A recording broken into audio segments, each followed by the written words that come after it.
Assalamualaikum warahmatullahi wabarakatuh. Alhamdulillahilladzi anzala al-Qur'ana hudan lin-nas wa bayyinatin minal huda wal furqan wa ja'alahu nuran wa rahmatan lil mu'minin. Asyhadu an la ilaha illallah wahdahu la syarika lah wa asyhadu anna Muhammadan abduhu wa rasuluh. Arsala rasulahu bil huda wa dinil haqq yudhhiruhu 'ala dini kulli wa kafa billahi shahida. Amma ba'du. Yang terhormat Bapak Rektor Universitas Pendidikan Indonesia, Bapak Profesor Dr. Haji M. Solihuddin DPD MA beserta jajarannya. Yang terhormat para pimpinan direktur-direktorat, para dekan fakultas di lingkungan Universitas Pendidikan Indonesia. Yang terhormat para bapak ibu dosen serta sivitas akademika Universitas Pendidikan Indonesia.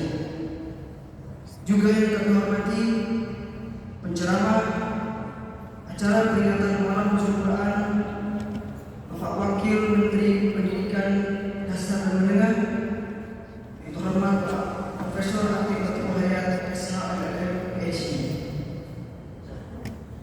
Puji serta syukur kehadirat Allah Subhanahu wa taala, marilah sama-sama kita panjatkan karena berkat limpahan karunia nikmat-Nya kita dapat diberikan kesempatan untuk dapat bersilaturahmi, berkumpul, melaksanakan ibadah tarawih, juga sekaligus memperingati acara Malam Nuzul Quran Panitia Ramadan DKI Provinsi Universitas Pendidikan Indonesia 1446 Hijriah.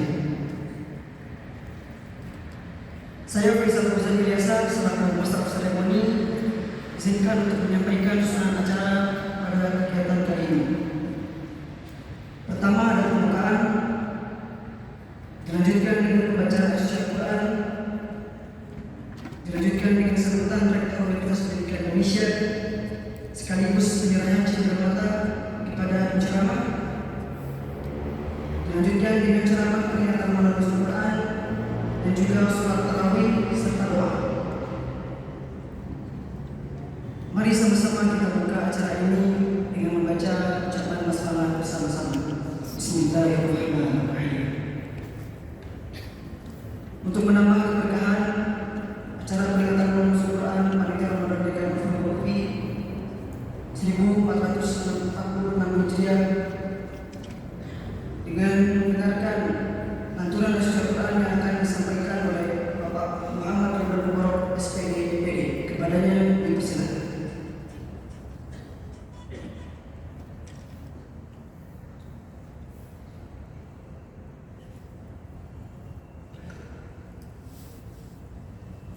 Assalamualaikum warahmatullahi wabarakatuh.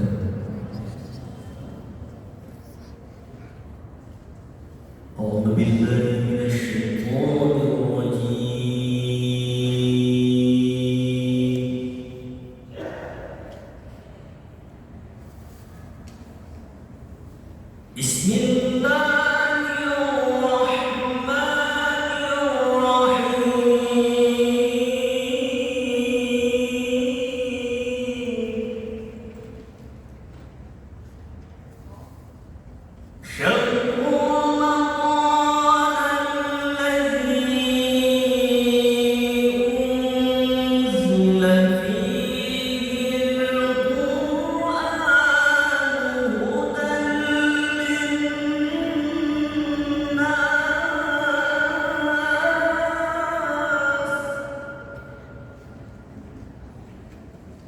Hudan lin-nasi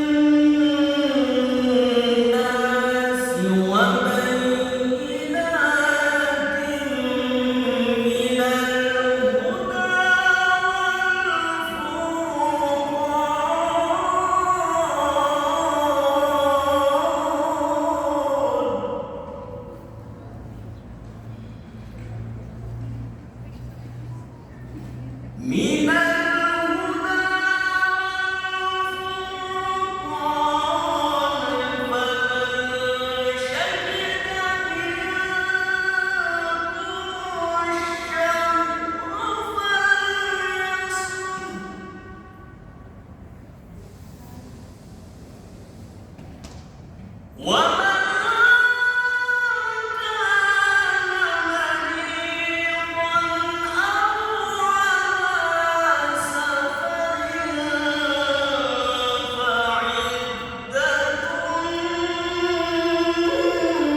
Terima kasih kepada Bapak dan Bapak.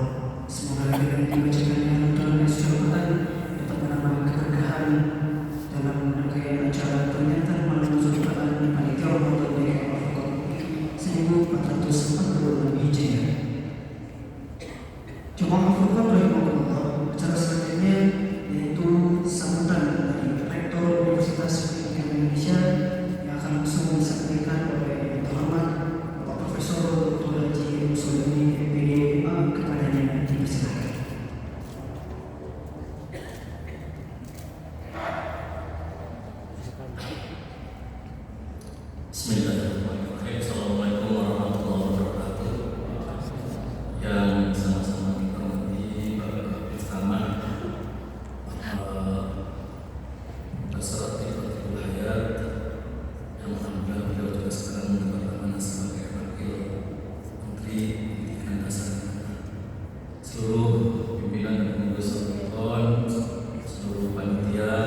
Tapi cuma itu gitu ya.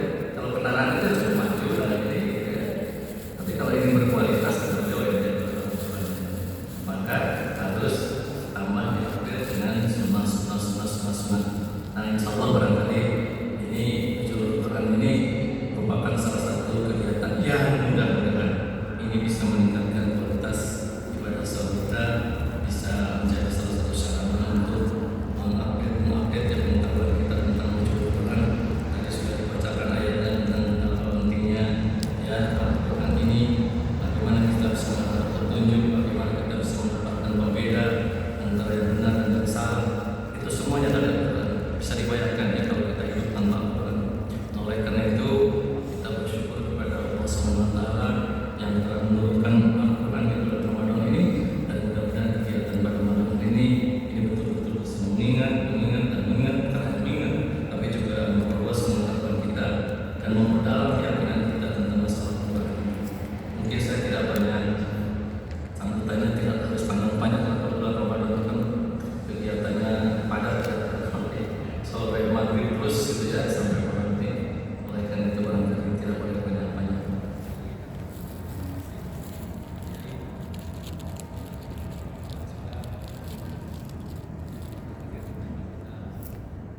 Sekali lagi ucapkan terima kasih kepada Pak Kiai yang sudah mengenali kehidupan kita, dan mudah-mudahan kita bisa memahami, bisa tangkap, dan bisa mengambil ya, manfaat dari apa yang disampaikan oleh beliau, dan mudah-mudahan ini bisa saya meningkatkan kualitas ibadah saya. Demikian wabillahi taufiq wal hidayah. Assalamualaikum Baik Bapak, sebelum kembali kepada dunia, kami lanjutkan dengan acara selanjutnya, penyerahan cerita sekaligus dokumentasi oleh Rektor Universitas Indonesia kepada ceramah Bapak Wakil Menteri Bidang Pendidikan, Dasar dan Menengah, maka untuk diabadikan terlebih dahulu.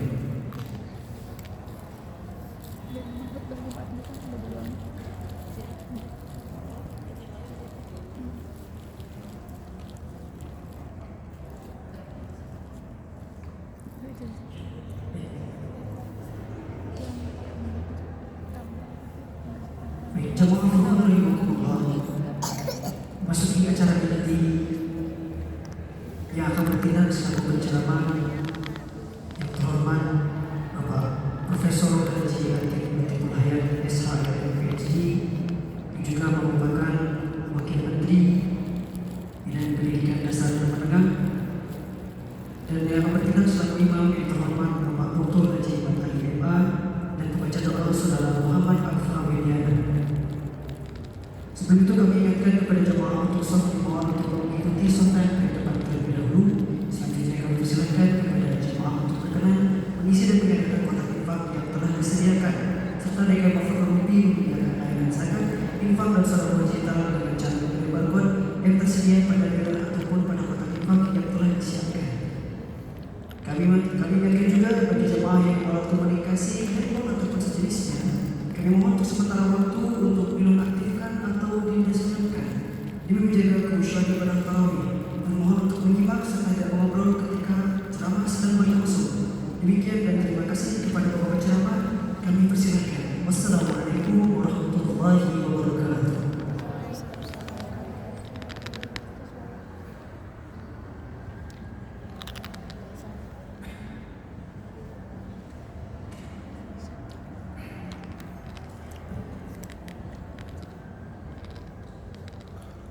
Innal hamdalillah nahmaduhu wa nasta'inuhu wa nastaghfiruh wa na'udzu billahi min shururi anfusina wa min sayyiati a'malina. May yahdihillahu fala mudilla lahu wa may yudlil fala tajida lahu waliyyan mursyida. Asyhadu an la ilaha illallah wa asyhadu anna Muhammadan 'abduhu wa rasuluh alladzina yu'minu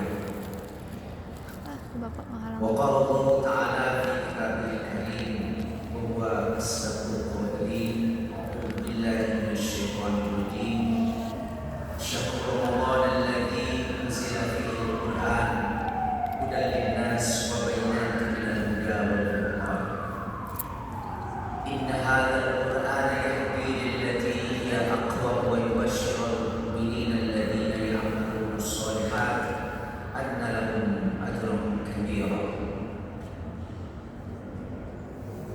Pertama-tama marilah kita panjatkan puji dan syukur kepada Allah Subhanahu wa taala yang telah mempertemukan kita semua dengan syahrul Ramadan, bulan yang penuh berkahan, bulan yang penuh keagungan, bulan yang mendatangkan berbagai macam keberkahan.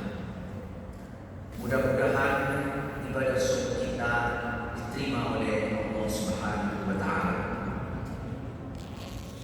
Yang saya hormati Bapak Rektor dan jajaran pimpinan Universitas Pendidikan Indonesia, para hadirin yang berbahagia. Bulan Ramadan sebagai syahrul Quran sudah menjadi pemahaman dan pengetahuan kita bersama. Salah satu dari tema pokok yang termaktub di dalam Al-Quran dari sekian banyak tema-tema pokok yang dikemukakan oleh Allah Subhanahu wa taala adalah mengenai manusia. Bahkan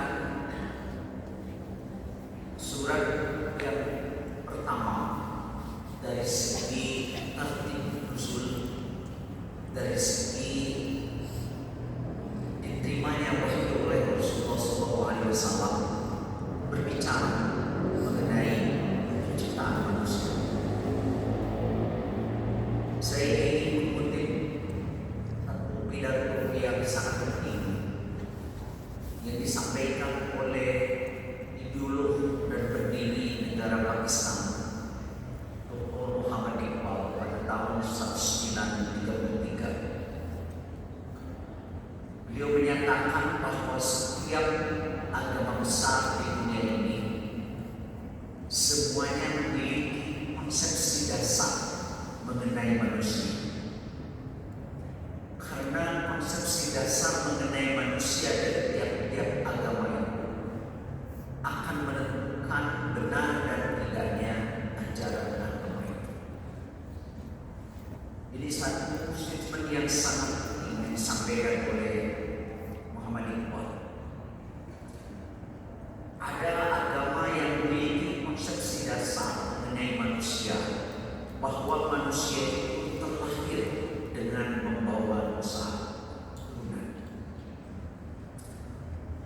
Ada juga agama yang memiliki konsepsi dasar mengenai manusia, bahwa manusia itu pada akhirnya apabila ingin mencapai kebahagiaan yang paripurna, dia harus menyatu dengan alam. Maka pertanyaannya kemudian, apa konsepsi dasar Al-Quran mengenai manusia? Maka ini dijawab oleh Allah Subhanahu wa taala sejak diturunkannya wahyu yang pertama. Iqra bismi rabbikal ladzi khalaq, khalaqal insana min 'alaq. Secara singkat, apabila kita cermati secara seksama ayat Al-Quran yang berbicara mengenai manusia dari segi penciptaannya, maka manusia itu adalah makhluk yang bidimensional, makhluk yang memiliki dua sisi, dua dimensi, yaitu yang pertama adalah dimensi kehinaan, yang kedua dimensi kemuliaan. Manusia kenapa memiliki dimensi kehinaan?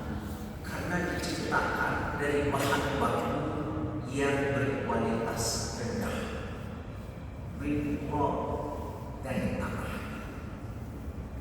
Tanah itu secara simbolik bahkan secara faktual berposisi bawah.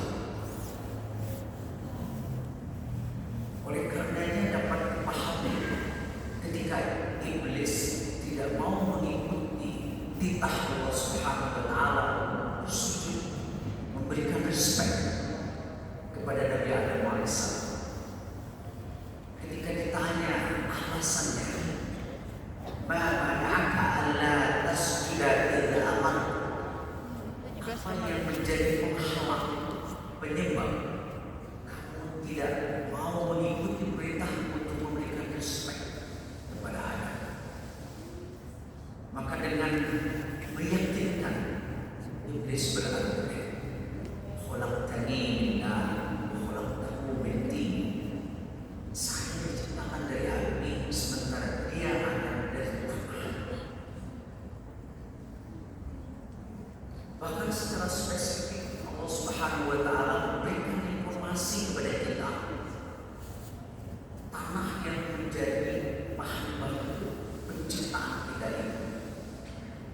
Walaupun insana min sulsalin kal fakhar, sulsal kal fakhar, min hama'in masnun, dari tanah lumpur berbau. Dan tanah itulah yang kemudian membentuk aspek-aspek fisik dalam diri kita. Maka pesannya adalah, apabila manusia ingin menjadikan modal utamanya aspek-aspek fisik yang melekat untuk menggapai kemuliaan, maka itu tidak akan pernah tercapai. Karena fisik manusia itu, sebagaimana juga Allah mengingatkan kepada kita, kami menciptakan manusia itu dalam keadaan lemah, kemudian dijadikan kuat, dan akhirnya lemah kembali. Bahkan ada manusia yang kemudian wasatuna ila adzalil umur, oleh Allah itu diberi kepada wilayah luar, apa yang kita sebut sebagai usia itu, adzalil umur. Secara fisik tidak ada manusia yang sudah berusia 70 tahun ke atas, bahkan mungkin 60 tahun ke atas, yang mau membanggakan dirinya dengan aspek-aspek fisik. Dulu ketika dia muda, namanya jenderal bintang 4, bahkan bintang 5. Tapi ketika sudah berusia 75 ke 80, dia akan berjalan dengan teguh. Jangankan orang lain, seusia saya saja sekarang sudah tidak mau berlama-lama bercermin.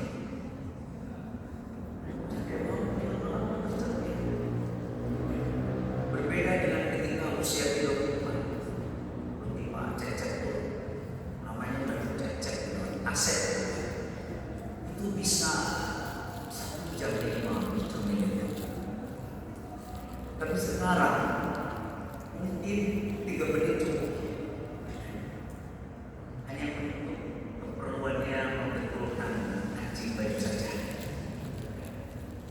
Karena wajah kita itu semakin hari bukan semakin glowing dan good looking. Itulah aspek fisik. Maka kalau kita ingin menggapai kemuliaan diri sebagai manusia dengan bermodalkan kepada aspek-aspek fisik, sebetulnya dia sedang membangun istana pasir. Dimensi yang pertama. Dimensi kenapa manusia sebagai makhluk yang bidimensional adalah dimensi kemuliaan. Karena manusia satu-satunya makhluk Allah Subhanahu wa taala yang nufikha fihi min ruhihi, yang ditiupkan ruh Allah kepadanya, kepada kita. Pada usia 120 hari, nufikha fihi min ruhihi, bukan Allah melekat pada diri kita, tapi kita diberi sifat-sifat ilahiyah. Makhluk yang lain tidak. Maka selain manusia itu makhluk yang satu dimensi saja, malaikat itu makhluk satu dimensi. Maka disebut makhluk halus karena tidak memiliki dimensi fisik. Adalah dimensi kebaikan saja pada malaikat,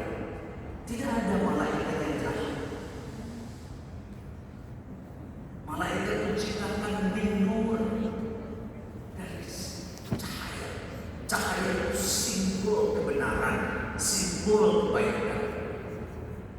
Semua nabi dan rasul memiliki misi yang sama, liyukhrijan nas minal dhulumati ilal nur. Malaikat itu simbol kebaikan, satu dimensi. Tidak ada malaikat yang jadi jahat. Demikian juga syaitan, makhluk satu dimensi, adalah dimensi jahat. Tidak ada syaitan yang satu. Dia diciptakan dari nar, dari api. Api itu simbol dia yang merusak apa saja yang dia temui tanpa kompromi.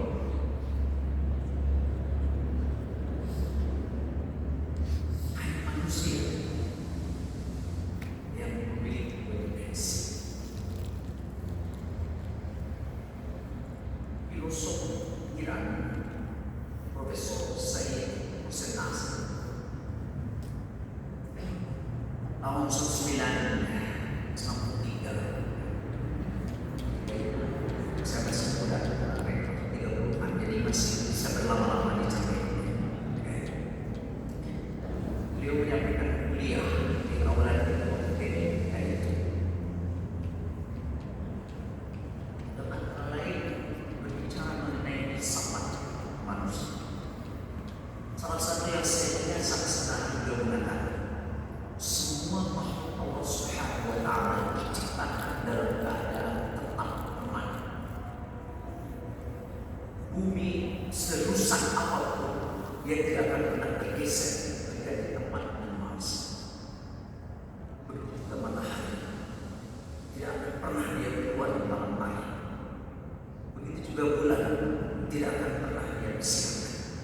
Hanya manusia yang dapat berhenti sebagai manusia. Kemudian beliau setir surat Al-A'raf ayat 179. Walaqad dharabna li jahannama katsiran minal jinni wal ins. Sungguh kami akan memenuhi Jahannam itu isinya jin dan manusia. Yang bagaimana? Itu diisi oleh manusia. Apabila 3 pilar utama kemanusiaan tidak berfungsi, lahum qulubun la yafqahuna biha. Mereka memiliki qalbu, tapi qalbunya tidak berfungsi, tidak bisa digunakan untuk bernalar. Saya ingin beri catatan dan penting untuk kita perhatikan. Biasanya kita memahami kalau itu hanya satu sisi rasa. Padahal kenapa disebut qalbu? Dalam bahasa Arab qalbu artinya adalah bolak-balik. Makanya di dalam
fakih yang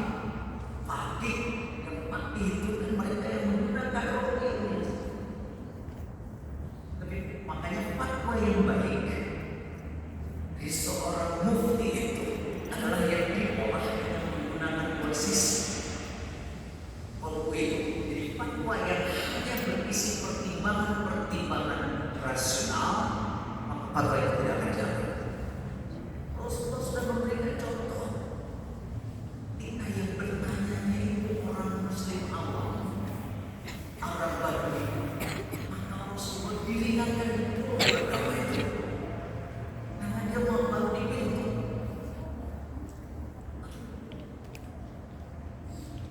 Makanya di dalam ilmu perundang-undangan ada satu asas penting, yaitu asas dapat dilaksanakannya.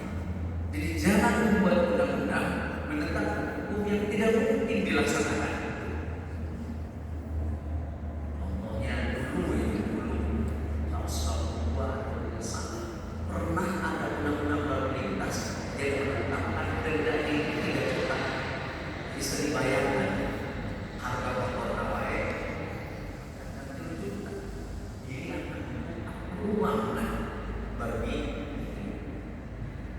saya boleh curang di pengadilan kita tidak bisa ditahan begitu, maka tidak bisa dilaksanakan. Bagus itu sebetulnya, tapi tidak memenuhi asas dapat dilaksanakan.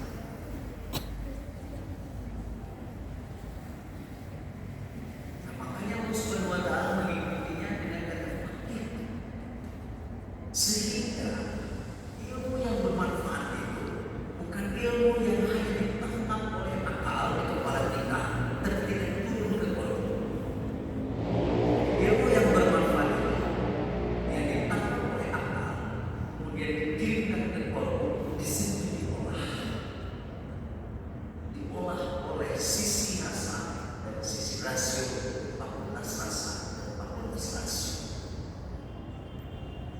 Nah, apabila manusia itu memiliki kolom tapi layak menggunakan, tidak berfungsi, tidak digunakan ketika melihat penderitaan orang lain, harusnya yang digunakan itu adalah sisi rasa, malah yang dia gunakan sisi rasio. Ketika melihat penderitaan orang lain, kemudian dia berpikir, memang takutnya tidak punya ITC, maka sampai kapanpun tidak akan pernah dia menggunakan tangan untuk menolong, karena dikalkulasi terus.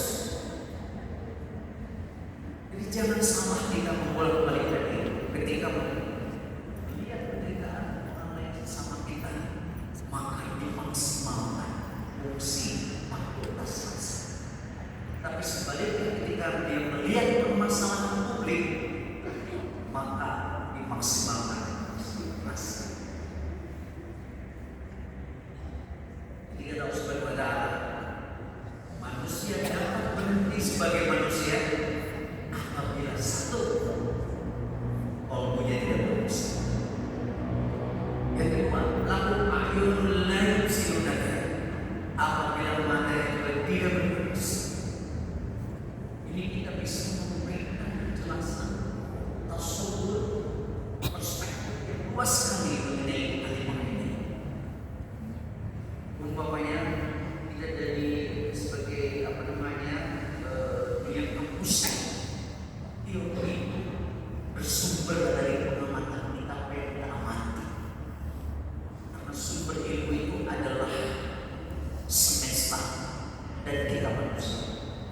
Samurihim ayatina fil afaqi wa fi anfusihim, kami akan memperlihatkan kepada mereka tanda-tanda kekuasaan kami dan sumber-sumber ilmu, apa yang ada di ufuk, yang ada di semesta ini, termasuk yang ada pada diri kalian. Di dunia yang mesti akhirnya kita mempelajari ilmu itu, apa yang ada di semesta dan apa yang ada pada diri kita sebagai manusia. Nampaknya kita ini agak tersendat-sendat masuk ke negara maju, karena tingkat curiosity kita masih berkurang. Jadi apa yang kita amati jadi diolah oleh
dari Muhammad. Sementara Allah Subhanahu wa taala memberikan isyarat, ma khalaqta hadza batil. Semua yang diciptakan Allah Subhanahu wa taala dari mulai detik demikian kamu gede, dina remeh-remeh, demikian dina remeh lagi sasak. Tidak ada yang tidak bermanfaat. Walaupun ada nilai semaunya dan mereka memiliki telinga dan juga tidak berfungsi. Sebetulnya salah satu sumber ilmu, sumber kebenaran apa yang kita dengar. Tapi sering kita mendengarkan sesuatu yang tidak perlu didengarkan, tapi yang perlu didengarkan malah tidak. Nah, maka Allah Subhanahu wa taala apabila kita bilang amat karakteristik manusia yang bentuk kualitas kemanusiaan tidak berfungsi, ulaika kal-an'am. Mereka seperti binatang. Maka dibahasakan oleh Syekh Hussein Nasr, dia berhenti sebagai manusia. Suatu ungkapan saya yang sangat tepat dan eruditif, ungkapan yang bergizi. Berhenti sebagai manusia, bahkan Allah. Nah, para ahli bahasa Arab menyebut itu sebagai tasybih. Dan tidak dijelaskan syarat bedanya. Jadi diberikan ruang bagi kita untuk memberikan ruang imajinasi kita semula karena Allah. Dia seperti binatang dalam hal apa, maka kita diberi ruang. Hadirin yang saya hormati, selanjutnya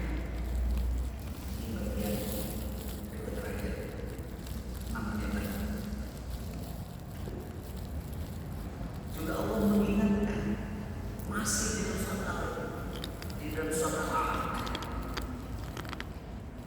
Jadi manusia itu berdimensi, dimensi keinginan kemuliaan. Jadi manusia itu akan menggapai kemuliaan bukan dengan mengandalkan kepada aspek fisik, akan tetapi dengan memaksimalkan sifat-sifat ilahiah yang dianugerahkan kepada kita. Inilah yang akan mengantar kita menjadi insan kamil, manusia yang sempurna, yang mulia. Allah itu alimun, maha mengetahui. Manusia diberi ilmu tidak paham. Maksimalkan itu sifat-sifat ilahiah. Allah tidak memberikan ilmu hanya kepada manusia. Oleh seorang ulama Pakistan yang mengatakan, God has not created anything better than reason. Allah itu tidak menciptakan sesuatu yang lebih mulia pada diri manusia kecuali reason, akal.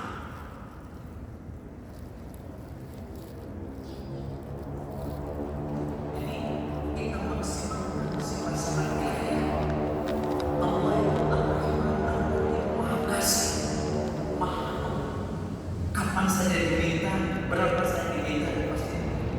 Manusia memiliki sifat Rahman, sifat Rahim, tapi tidak paham.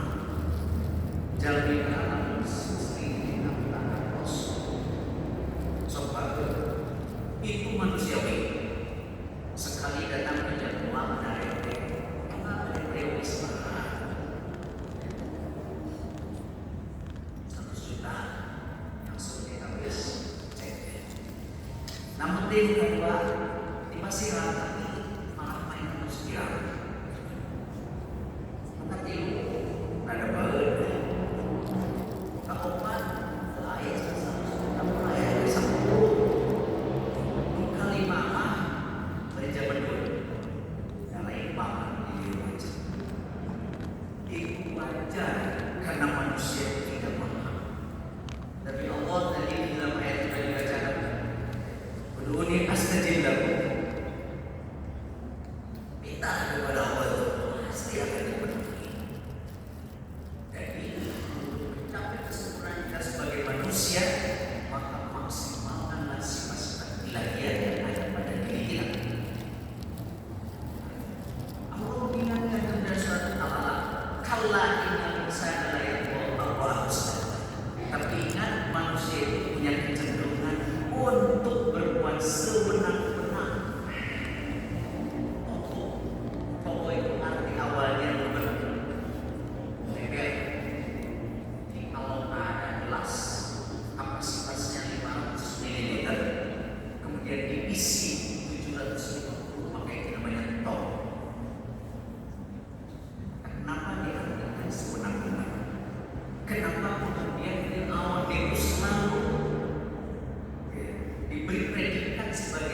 penguasa yang tokoh karena dia melebihi kita.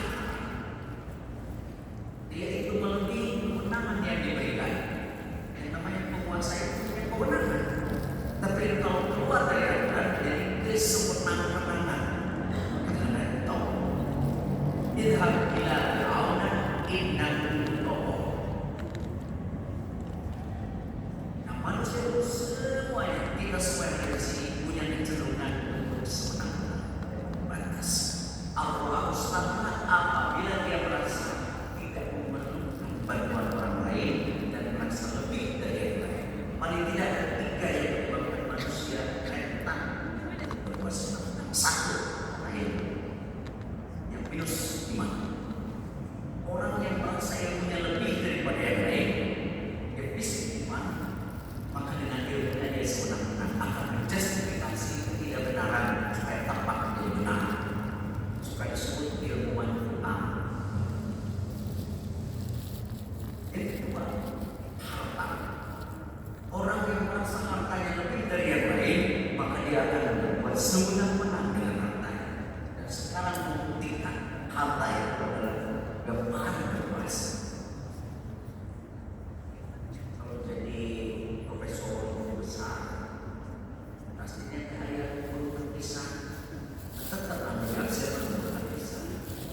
Para guru besar itu sampai masyarakat kayak uang, daya bagi disebut itu kita sekarang.